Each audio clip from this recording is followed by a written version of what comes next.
प्रेम व सर्वांगपूर्णशील.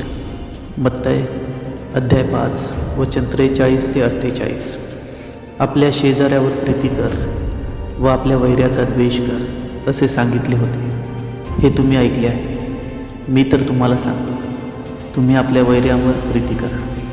जे तुम्हाला शाप देतात त्यांना आशीर्वाद द्या. जे तुमचा द्वेष करतात त्यांचे बरे करा.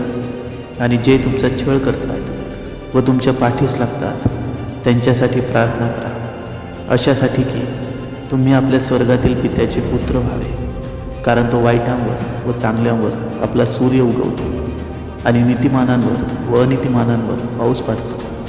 कारण जे तुमच्यावर प्रीती करतात त्यांच्यावर तुम्ही प्रीती केली तर तुमचे प्रतिफळ काय? जकातदारही तसेच करतात ना? आणि तुम्ही आपल्या बंधुजनांना मात्र प्रणाम करत असलात तर त्यात विशेष काय करता? परराष्ट्रीयही तसेच करतात ना? ह्यास्तव जसा तुमचा स्वर्गीय पिता पूर्ण आहे तसे तुम्ही पूर्ण व्हा.